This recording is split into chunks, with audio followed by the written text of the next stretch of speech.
Olá, meus amores, estamos aqui na nossa aula, dia 25 de maio de 2021.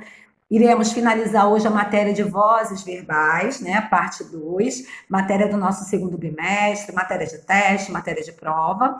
E eu gostaria que vocês copiassem todos esses slides que eu preparei para vocês no caderno, ok? E ao final da aula, eu gostaria que vocês enviassem a matéria copiada. Caso vocês tenham alguma dúvida, é só perguntar, que eu estarei aqui para tirar todas as dúvidas de vocês. Podem perguntar no privado, tá? Quem assim desejar. Bem, vamos lá. Aqui eu coloquei o que nós iremos estudar hoje. Voz passiva sintética. Lembrando que a voz passiva ela se divide em duas partes.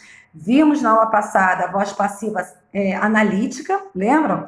E hoje nós iremos ver a voz passiva sintética.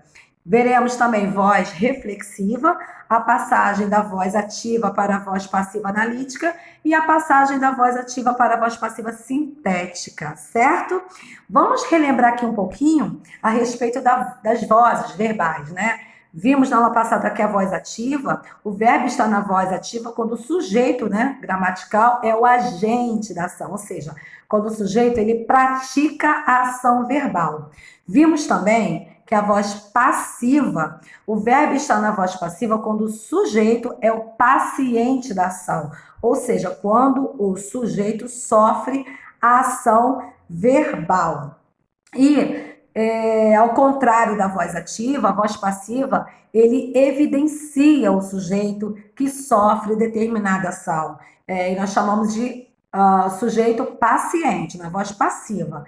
E a voz passiva, ela pode ser usada para evidenciar não a gente, e sim quem está sendo impactado por ela. Vimos também na voz ativa que a estrutura, né, da voz ativa, ela se divide, ela se forma, né, na verdade, com o sujeito, agente, né, o sujeito que pratica a ação, mais o verbo e mais o complemento verbal.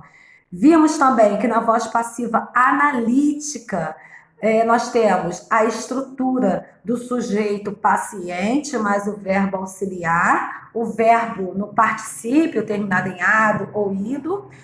Temos também a preposição e o agente da passiva, ok? O agente da passiva é ele que irá conduzir aí, né, essa ação sofrida pelo paciente, né, da voz passiva analítica. E hoje iremos conhecer aqui a voz passiva sintética, tem uma estrutura bem diferente da voz passiva analítica. E a voz reflexiva, que é muito fácil de ser identificada, ok? Então vamos lá? Vamos para o nosso segundo slide.